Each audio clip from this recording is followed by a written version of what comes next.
मैं कपड़े खोलकर लेट गई। फिर होटल का मसाजर आकर मेरा मसाज करने लगा।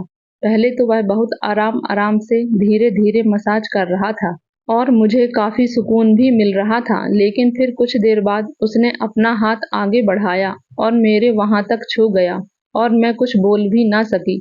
हेलो दोस्तों, आज बहुत दिनों के बाद इस रोमांटिक स्टोरी में आपका स्वागत है। मेरा नाम रुचि है और यह कहानी मेरे जीवन की ही है। तो आइए कहानी में आगे बढ़ते हैं। रुचि ने होटल के कमरे का दरवाजा खोला तो एसी की ठंडी हवा से उसके बाल उड़ने लगे।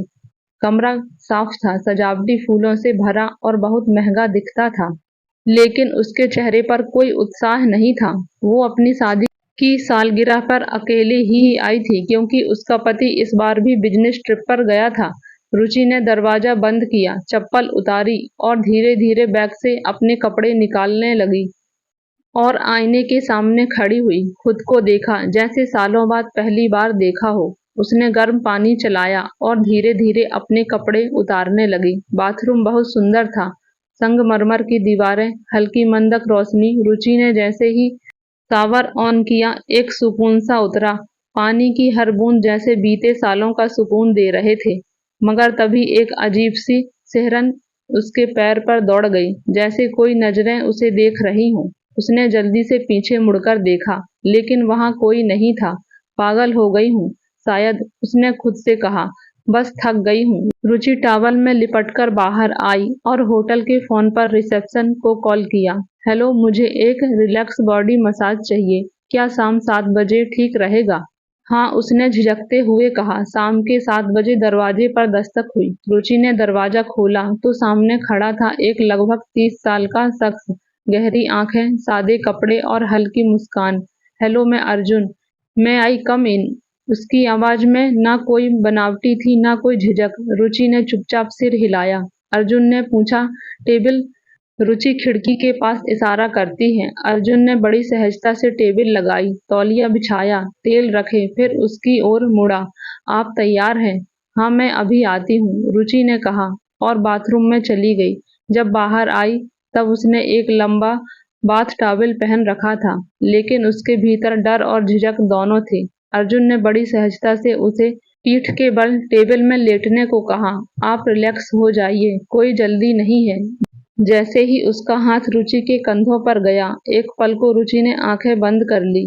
अर्जुन का स्पर्श ना तो ज्यादा गहरा था और ना बहुत हल्का। वह जानता था कि यह स्पर्श से सुकून मिलेगा। रुचि ने पहली बार किसी अजनबी के हाथों में कोई डर महसूस नहीं किया, बल्कि एक अपनापन था।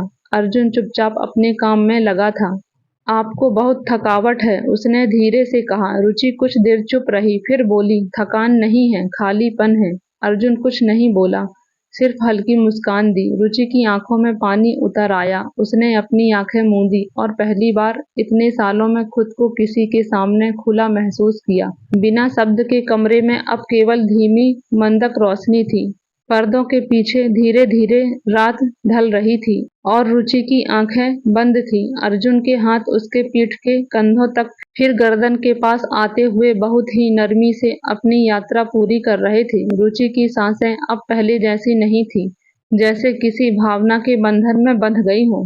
वो फुसफुसाई, कभी कभी लगता है मैं बस जिंदा रह रही हूँ, जी नहीं रही हूँ। अर्जुन का हाथ वहीं रुक गया। उसने कुछ पल चुप रहकर पूछा, आपकी जिंदगी में क्या आपको कोई सूनापन है?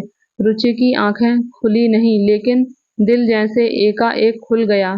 सुनता तो है लेकिन समझता नहीं, उसके लहजे में टूटी हुई आवाज थी। शादी को 10 साल हो गए, रुचि ने बोलना शुरू किया। पहले लगता था मैं उसकी दुनिया हूँ, फिर धीरे धीरे मैं सिर्फ एक जिम्मेदारी बन गई। हर त्योहार, हर खुशी बस औपचारिकता बनकर रह गई। अर्जुन कुछ नहीं बोला, वो सुन रहा था, जैसे कोई बूंद बूंद रिश्ते दीवार को अंदर तक महसूस कर रहा हो। वह बिखरती रही और उसने कभी देखा ही नहीं। रुचि की आवाज धीमी हो गई थी। अर्जुन ने धीरे से उसकी हथेली पकड़ी। आप टूटी नहीं है। इन शब्दों ने जैसे किसी कांच की दीवार पर चोट कर दी हो। रुचि की आंखों से आंसू बह निकले। कभी कभी बस कोई सुन ले, कुछ कहे नहीं, बस थाम ले। उसने कहा तो बस आज मैं थामता हूँ, अर्जुन ने धीमे से कहा। वो पास आया, उसकी पीठ के नीचे तक तौलिया ठीक किया और फिर सिर के नीचे एक छोटा सा तकिया रखा। उसका स्पर्श अब सिर्फ स्पर्श नहीं था, वो अब एक भाषा बन चुका था। रुचि टेबल पर लेटी थी, लेकिन अब उसकी आंखें खुली थी। क्या तुम शादीशुदा हो? उसने पूछा। हमारे बीच एक रिश्ता था, बहुत गहरा, लेकिन वह खत्म हो गया। क्यों? रुचि की आंखों में जिज्ञासा थी। अर्जुन ने कहा, प्यार अगर एक तरफा हो तो वो ताली की तरह नहीं बजती, सिर्फ गूंजती है। उसकी बात रुचि के दिल को छू गई। कभी सोचा है अर्जुन, हम जैसे लोग जो सिर्फ दूसरों को ठीक करने के लिए बने हैं, खुद को कौन ठीक करता है? रुचि ने पहली बार उसकी तरफ देखा, गहराई से। शायद कोई ऐसा जो खुद टूटा हो। उनके बीच अब ना कोई दूरी थी, ना कोई बात, सिर्फ दिल की नजदीकी और टूटे टुकड़ों का एक साथ जुड़ना। क्या आगे बढ़ें? अर्जुन ने धीरे से पूछा। रुचि, जी आप चाहें तो मैं कल फिर आ सकता हूँ, बस कुछ पल फिर से आपको खुद से मिलाने। रुचि ने हौले से सिर हिलाया। उसकी आंखों में पहली बार थोड़ी उम्मीद की रोशनी थी। अगले दिन दोपहर ढल चुकी थी। रुचि बालकनी में बैठी थी, चाय की प्याली हाथ में थी, लेकिन आज उसका मन पहली बार थोड़ा हल्का सा लग रहा था। अर्जुन आज भी आने वाला था। वही पुरानी खामोशी थी, पर आज उसे खामोशी में कोई चुभन नहीं थी। तभी फोन पर एक मैसेज था, अगर ठीक लग रहा हो तो शाम 5 बजे आ सकता हूँ। रुचि ने बिना कुछ सोचे बस ठीक है टाइप कर दिया। अर्जुन समय पर आ गया। आज उसके हाथ में कोई तेल या क्रीम नहीं थी, बस एक डायरी और एक हल्की सी मुस्कान। आज मसाज नहीं, आज बात करेंगे, उसने कहा। रुचि चौंकी। बात किस बारे में? आपके बारे में, उस लड़की के बारे में जो कभी गाना गाती थी, जो कॉलेज में कविता लिखा करती थी। अर्जुन ने उसकी आंखों में देखा। आपको याद है वो लड़की? रुचि का गला रुध गया। उसने चुपचाप सिर झुका लिया। वो लड़की तो बहुत पीछे रह गई। तो चलिए उसे वापस बुलाते हैं। अर्जुन ने डायरी खोली। हर दिन बस एक पेज आप खुद के लिए लिखेंगी, जो भी मन में आए। दर्द, हंसी, नाराजगी, शिकायत, सब कुछ। रुचि ने धीरे से डायरी को छुआ। इतने सालों बाद कोई मुझे मेरे ही नाम याद दिला रहा है, क्योंकि आपका नाम रुचि है और उम्मीद कभी बुझती नहीं, बस धीमी हो जाती है। अर्जुन ने कहा। तो रुचि बोली, मैं नहीं चाहती कि तुम यहाँ रोज रोज आओ। रुचि ने कहा, मुझे अब खुद से लड़ना है। अर्जुन मुस्कुराया। ठीक है, लेकिन अगर कभी हारने का डर लगे तो ये डायरी खोल लेना। वो चला गया। रुचि बहुत देर तक दरवाजे को देखती रही। आज पहली बार वो दरवाजा बोझ नहीं लग रहा था। उस रात रुचि ने डायरी का पहला पन्ना खोला। लिखा, मैं रुचि हूँ और मैं फिर से जीना चाहती हूँ। रुचि अब हर दिन अपने भीतर झांकती थी और हर बार एक नई ताकत पाती थी।